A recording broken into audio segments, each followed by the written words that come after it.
Yo soy Yair Montes, tengo 24 años, soy originario de Jalisco y tengo la mitad de mi vida radicando en el estado de Colima.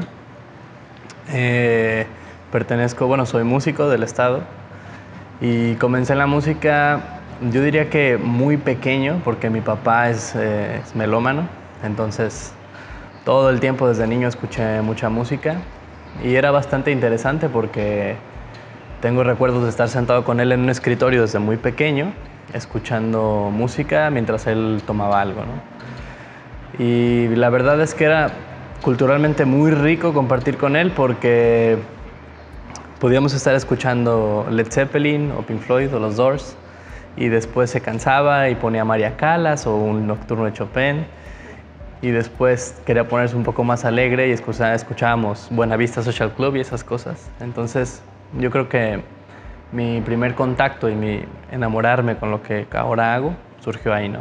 De niño, surgió tal vez a los 6, 7 años. Y cuando nos mudamos aquí a Colima yo tenía 11 de edad y en la secundaria tuve una maestra que se llama Sofía Reyes. Creo que fui el único interesado en la flauta dulce, porque pasa mucho de que la flauta dulce no es como algo que le llame la atención a los demás. Y era como el caso atípico del salón, que sí me llamaba la atención aprenderme las melodías que la maestra dejaba. Y asistí en ese entonces, junto con un amigo que vivía cercano a mi colonia, a la Casa de la Cultura de Villa de Álvarez, yo vivía por esa zona, a tomar un curso de flauta dulce, que yo pensé que era un mundo extenso, pero la verdad es que es un instrumento, como todos, con ciertas limitaciones, pero mucho más limitado, ¿no? Entonces recuerdo algún día salir de la clase de flauta dulce y toparme con una guitarra, con los chicos que estaban ensayando en la rondalla. Y creo que ese fue el momento que yo hice como clic con el instrumento, ¿no? Me compré una guitarra, volví a Casa de la Cultura intentando aprender, pero en ese punto, al menos como se da la formación ahí, como siempre llega gente nueva, es muy complicado tener como un plan de trabajo. Entonces me topé con la realidad de que cada semana prácticamente se aprendía lo mismo que la semana anterior por la gente que estaba llegando nueva. Y al sentirme un poquito frenado con el avance, pues preferí hacerlo de manera autodidacta, ¿no? Digamos que el internet no tenía ni la tecnología y el desarrollo que tenemos ahora, pero ya te ofrecía cosas, ¿no? Ya existía YouTube, ya había videos, ya había tutoriales, ya vendían libros con tablaturas, ¿no? Porque no eran partituras, eran tablaturas. Entonces opté por mi parte. Primero yo creo que me atrevería a decir que el 80% de los que estudiamos guitarra quisimos ser rockstar, ¿no? Al principio. Entonces comencé a aprenderme pues los riffs o las introducciones de lo que yo escuchaba con mi papá, ¿no? De los temas más famosos, y llegaba un punto en el que ya no te salía la canción y vas con otra, ¿no? No te forzabas a dar más. Entonces vivías como en el sueño de aprenderte las introducciones. Y tuve la fortuna de compartir con amigos de la colonia que vivían a espaldas de mi casa o a unas cuadras, que también les gustaba la música. Y digamos que esa fue como mi primera agrupación, ¿no? Con los que yo me junté a compartir conocimientos, los pocos o muchos que teníamos para lo que estábamos viviendo. Y formamos un grupo de rock primero, pero yo creo que después, de alguna manera extraña, dio un giro eso. Y por un momento me topé con la realidad de que estaba enamorado de la música mexicana, del bolero, y no sé cómo llegó. Yo quiero pensar que se dio también porque lo escuchaba, tal vez cuando asistía a la rondalla lo escuchaba y tal vez le tomé el gusto. No sé de dónde llegó, pero me hice muy, muy fan de esa música. Y con ellos, de hacer el grupo de rock, aparte nunca me creció mucho el pelo, entonces no podía ser no era el rockstar ideal. Pero comenzamos a hacer música romántica. Yo agarré el requinto, otro agarró la guitarra, el contrabajo, y formamos un grupo al que después se agregó una amiga mía en 2011 aproximadamente, 2012, porque yo me di cuenta que la música era lo que quería hacer. Yo terminé la secundaria, yo dije quiero estudiar música, y tuve total apertura con mis papás, porque aparte mi papá estudió leyes, pero seguramente él quiso ser músico si no hubiera sido abogado, ¿no? Entonces entró al Instituto Universitario de Bellas Artes a estudiar guitarra clásica, y tuve la dicha de tener a un maestro increíble que es Simone Iannarelli, que es un compositor y guitarrista y maestro italiano que radica aquí en Colima. Y la verdad es que entrar a la escuela, formalizar los estudios, te abre un panorama de posibilidades inmensas, ¿no?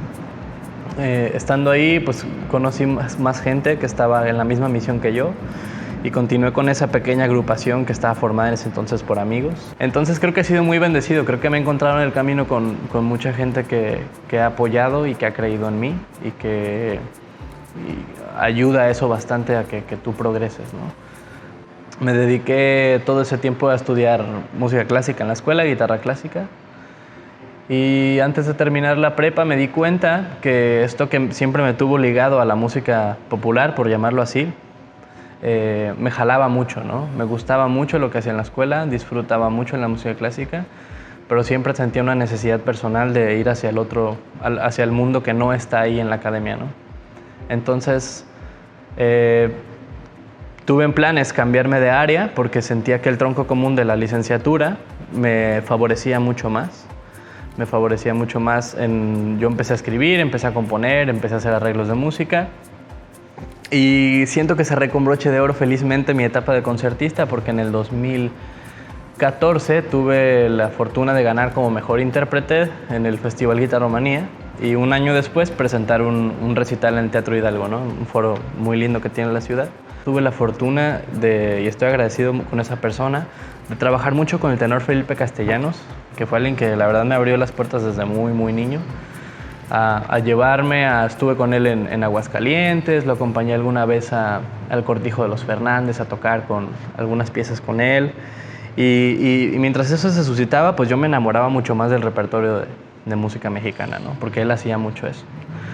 Entonces, en 2016 es la primera vez que tengo la oportunidad de hacer una producción completa como arreglista para él justamente, un evento que se llamó Boleros, una noche para recordar, y se conjuntaron músicos del estado, se hizo una pequeña orquesta de cámara y tuve la dicha de hacer más o menos 1 hora y media de música, de arreglos para él. Y ahí digamos que reafirmé el hecho de que quería dedicarme yo a escribir, a componer y a la música popular, ¿no? Entonces nunca dejé de estar ligado a la escuela, siempre me gustó mucho estudiar, me sigue gustando mucho estudiar, pero sí me di cuenta de que mi camino era por ahí. Después continué con la composición y en enero del año 2019 tuve la fortuna, no te creas, no fue 2019, fue 2020, tuve la fortuna ya como egresado de organizar junto con la coordinación y maestros del Instituto Universitario de Bellas Artes un evento que se llamó Primer Jornada de la Música, que estaba enfocado a darles una mirada diferente a los chicos que estudiaban en la academia. Porque yo sentía como egresado la necesidad de que las personas que estaban en el IUBA no específicamente en el IUBA porque ahí fue, ¿no? Supieran que el mundo afuera de la música es un abanico de posibilidades inmensas, ¿no? No solamente la música clásica. Y que también afrontaran una realidad que es que ese tipo de desarrollo de la música en nuestro país es complicado, ¿no? Entonces te topas con realidades laborales diferentes al salir. Y yo que había estado pues desde los 14 trabajando, como dirán, en la chinga, ¿no?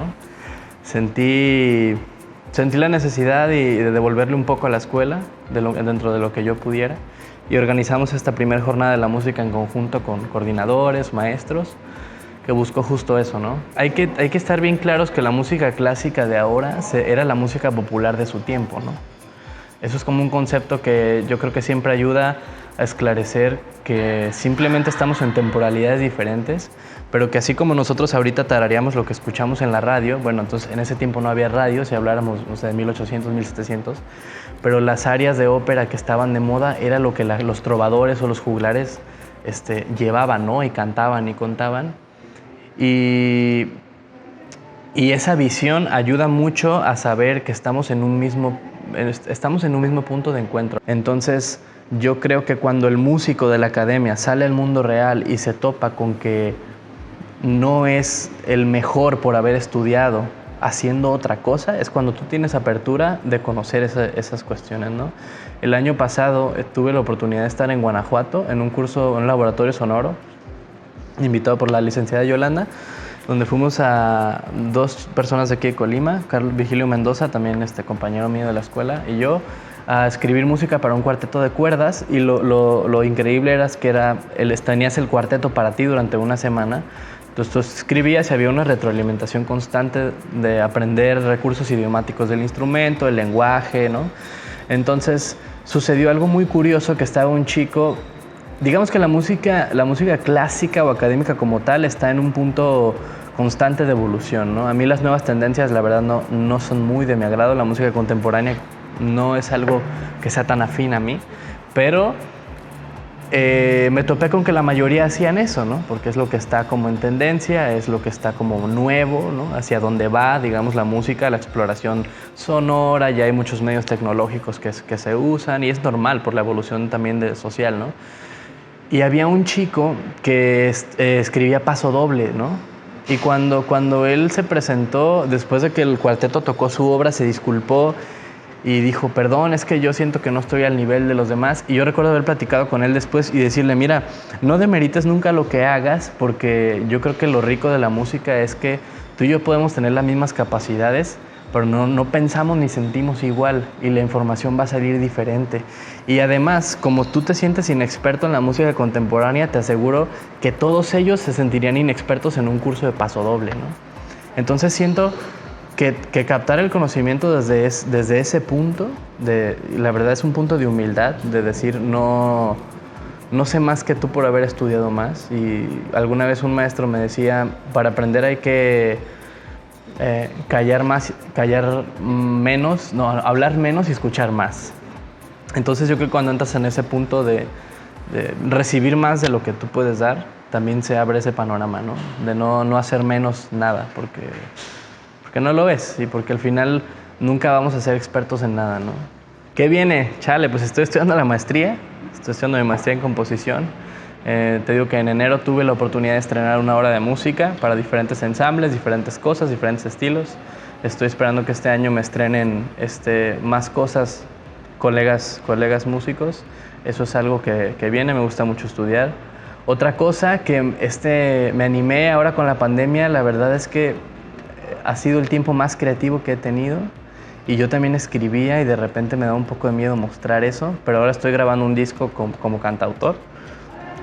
Entonces acabo hace unas semanas de pasar a la final de un concurso nacional para ir a Colombia con uno de mis temas.